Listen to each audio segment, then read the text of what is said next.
Ya, bertemu lagi dengan saya Andi Hermawan dari pamongdidik.com, sebuah portal edukasi inspirasi pendidik masa kini. Dan juga kunjungi website saya yang membahas tentang solusi media presentasi pembelajaran untuk para pendidik, yaitu presentasi.web.id, di mana pada website itu saya akan memberikan semua tips, tutorial, dan template presentasi untuk bahasan di dunia pendidikan. Nah, untuk tutorial kali ini yaitu tentang pembuatan soal interaktif dengan iSpring Quizmaker. iSpring Quizmaker adalah bagian dari iSpring Solution, di mana aplikasi ini adalah sebuah authoring tool untuk pembuatan quiz interaktif. Jadi ketika kita para pendidik yang ingin membuat soal interaktif, ya kita bisa salah satunya menggunakan aplikasi ini.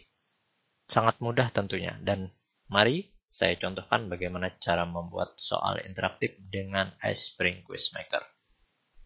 Nah, pertama-tama iSpring ini langsung terkoneksi dengan aplikasi presentasi kita. Ya, jadi biasanya ketika pendidik membuat media presentasi pembelajaran dengan PowerPoint, ya maka iSpring ini, ya Quizmaker ini sudah termasuk. Ketika kita melakukan instalasi, dia akan langsung masuk ke bagian sini. Ya, jadi pada bagian menu di atas ini, ketika kita klik, nah di sini adalah bagian-bagian dari iSpring Suite yang kita instalasi sebelumnya. Nah, untuk pembuatan quiz, biasanya kita tinggal melakukan klik pada bagian sini. Kita coba. Oh ya, sebelumnya kita harus melakukan penyimpanan pada presentasi kita. Yes.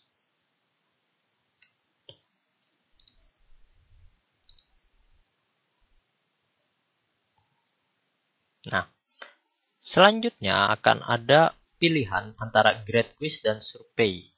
Ya, kita coba untuk pembuatan grade quiz saja. Nah, selanjutnya ini adalah halaman awal atau biasanya disebut dengan welcome page yang biasanya diisi dengan jenis atau deskripsi dari kuis yang akan kita buat. Nah, jadi misalnya pada bagian kuis ini deskripsinya kita berikan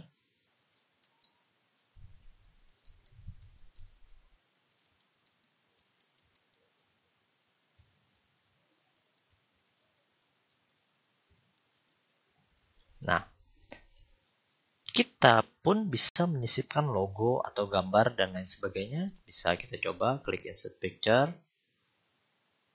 Saya coba yang pamongdidik. Open. Ada pilihan, misalnya ketika kita lakukan klik pada bagian gambar, dia akan melakukan zoom. Tapi kita hilangkan saja untuk fungsi zoom ini. Kita klik pada bagian sini, hilangkan centang pada zoom picture. Oke. Nah, ini adalah halaman awal dari welcome page kita. Ya. Perhatikan, ada slide view. Jadi, tampilannya coba kita klik pada bagian sini. Nah, nanti akan muncul perubahan. Nah, ini adalah tampilan awal dari slide kita, intro kita. Jadi misalnya kita mau melakukan perubahan, contoh saya maunya logo ini ada di bagian atas, kita klik pada bagian atas, kita geser saja, klik and drag, lalu klik lagi pada bagian tulisan welcome-nya, ya. Jadi misalnya ini kita enterkan saja atau kita hapus misalnya, ya. Ininya kita hapus. Nah, misalnya ini untuk melakukan perubahan huruf bisa kita rubah pada bagian sini, ya. Klik pada bagian garisnya. Kita bisa menggunakan aneka jenis huruf yang tersedia di komputer. Misalnya saya menggunakan agensi saja. Ini misalnya kita kecilkan juga. Tidak usah terlalu besar. Untuk bagian sininya saya miringkan. Kalau memang sudah selesai untuk pengaturan dari tampilan awalnya, kita tinggal save and close. Ya, jadi berubah. Bagian sini juga kita bisa melakukan, karena tadi berubah di bagian sini, maka berubah juga pada bagian sininya. Ini untuk bagian deskripsinya. Nah, untuk menambahkan jenis soalnya, coba kita klik pada bagian question. Masih kosong tentunya. Question yang akan kita buat adalah jenis soal pilihan ganda. Nah, kita klik pada bagian grade questionnya, lalu kita arahkan ke bagian multiple choice. Ya, untuk soal pilihan ganda biasanya menggunakan pilihan multiple choice. Tinggal klik saja. Nah, select the correct answer from the choice below. Nah, jadi kita, ya biasanya kalau untuk soal-soal kan, pilihlah antara jawaban A, B, atau C yang benar dari pertanyaan berikut. Nah, jadi bisa aja kita sesuaikan ganti isi. Di bagian sini adalah isi dari pertanyaannya. Dan pada bagian sini, ini adalah isi dari jawabannya. Ingat, di sini pertanyaannya dan di bagian bawah adalah jawabannya. Dan kita bisa merubah jawaban mana yang seharusnya yang benar. Cuman jangan takut, karena dia, maksudnya iSpring ini akan secara otomatis melakukan suppling answer, maksudnya pengacakan jawaban. Ya, jadi walaupun kita klik pada bagian 1, nanti ketika kita preview, ya jadi preview question ini. Nah, belum tentu pada alternatif 1 tadi ada di bagian atas. Yaitu tadi, suppling answer-nya biasanya seperti ini. Pengacakan langsung pada bagian jawabannya. Nah, jadi untuk menambahkan aneka jawaban lagi, pilihan jawaban, bisa kita klik pada bagian sini. Misalnya, alternatif 5, bisa. Ya. Nah, atau langsung saja klik pada bagian sini untuk penambahannya. Maka akan muncul lagi alternatif 6. Untuk menghapusnya, kita tinggal klik pada bagian ikon silang merah di sini. Kita yes, misalnya karena hanya kita menggunakan 4 bagian saja. Nah, untuk pengaturan pengacakan tadi, ada use default option. Misalnya gini, kita hilangkan centangnya, skornya, penentuan skor dari masing-masing jawabannya. Misalnya, pada bagian questionnya ataukah per pertanyaan, ataukah pada bagian jawaban. Jadi misalnya pada bagian jawaban, di bagian sini setiap pilihan jawaban berapa poin bisa kita berikan. Atau misalnya tadi per pertanyaan, nah jadi setiap pertanyaan ini berapa poin gitu. Penalti ya pengurangan poin ketika dia salah. Attempts di sini adalah berapa kali ya bisa mencoba untuk menjawab pertanyaan tadi. Ya biasanya 1 saja. Sample answer ya tadi dilakukan pengacakan jawaban. Misalnya ini kita hilangkan, maka ketika kita preview questionnya, maka jawabannya akan tetap pada bagian urutannya. Namun ketika tadi kita pilihan sample answer, kita lihat questionnya, maka pengacakan pada bagian jawaban secara otomatis akan dilakukan oleh komputer. Jadi dengan hal ini akan sangat memudahkan pendidik untuk membuat soal interaktif. Ya, jadi kita tidak perlu takut untuk capek, ya. Maksudnya untuk harus merubah-rubah setiap secara manual, karena dengan aplikasi pada bagian optionnya ini kita bisa secara mudah, cukup dengan tuliskan soalnya di sini, isikan pilihan mana jawaban yang tepat, ya, dan berapa kali dia menjawab. Dengan pemberian poinnya tadi, langsung kita bisa mendapatkan jenis soal interaktif pertama kita.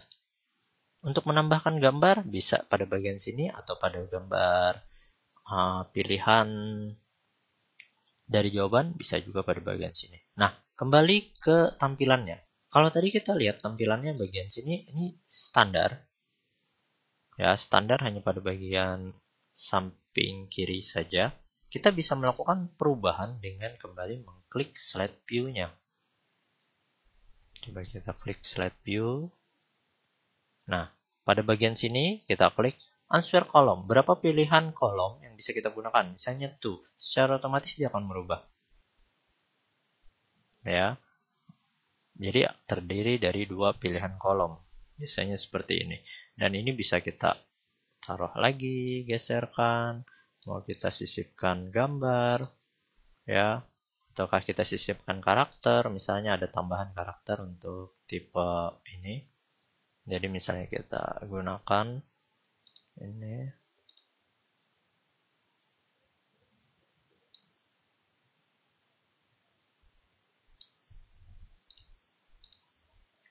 Kita sisipkan pada bagian sini. Kita bisa melakukan perubahan di setiap layout yang ingin kita buat. Ya, itulah mudahnya untuk tipe iSpring yang baru ini. Ya, jadi misalnya untuk penambahan format backgroundnya, kita bisa misalnya solid gradient atau tekstur, misalnya, ya kan, atau gambar, kita bisa sisipkan file gambar, ya.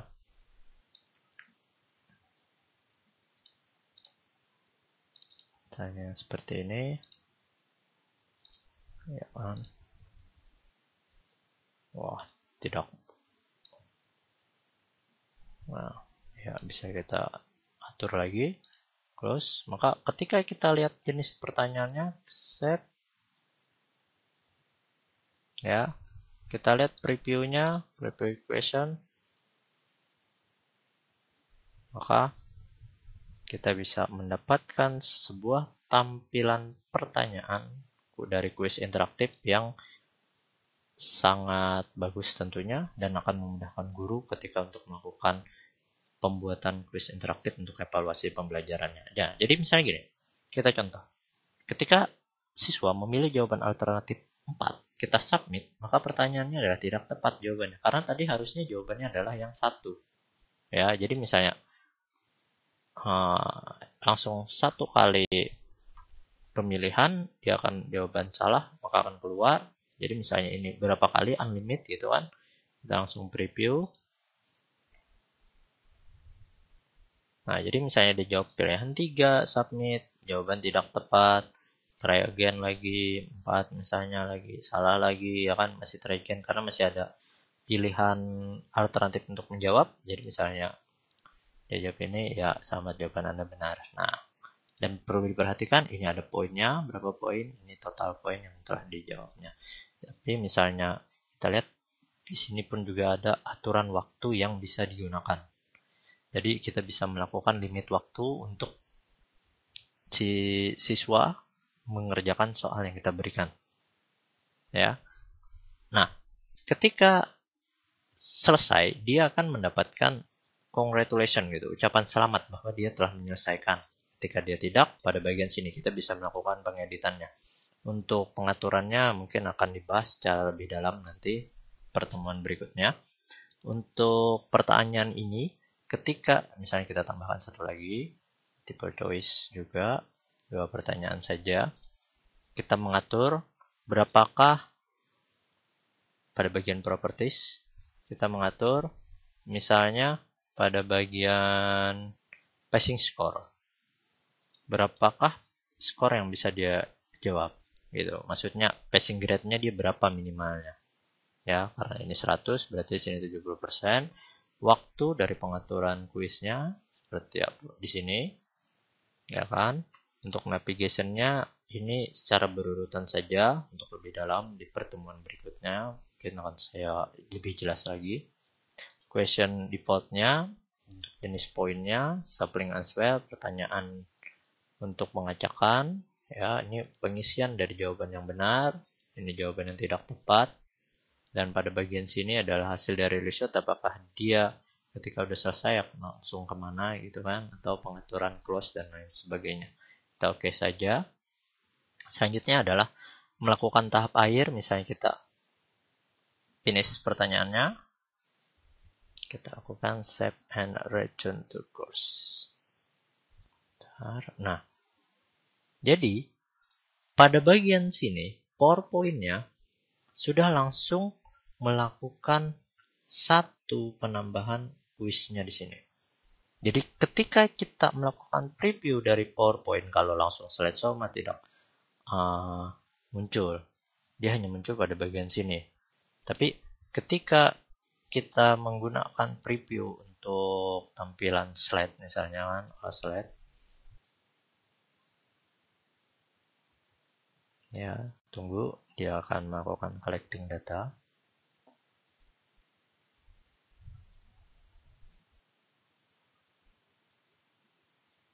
Sebagai catatan ya, semakin banyak slide dari pertanyaan kita ketika kita menggabungkan dengan PowerPoint, mungkin akan membutuhkan waktu yang lama juga.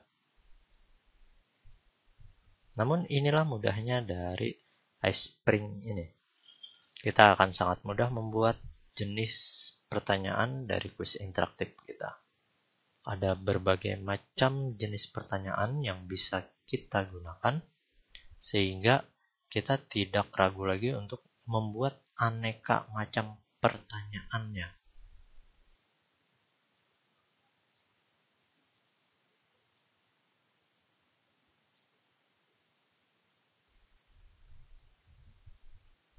Nah, ya kan, kita start quiz, maka akan muncul lagi dari jenis pertanyaan yang kita berikan tadi. Submit, jawabannya benar, terhadap satu lagi, submit, hasilnya 100. Ya, jadi inilah salah satu tutorial tentang pembuatan soal interaktif dengan iSpring Quiz Maker. Untuk pengenalan dasar tentunya, dan untuk pengenalan lebih lanjut masih kunjungi terus website Pamong Didik, portal inspirasi edukasi pendidik masa kini, dan juga portal presentasi guru di presentasi.web.id. Terima kasih, saya Andi Hermawan. Wassalamualaikum warahmatullahi wabarakatuh.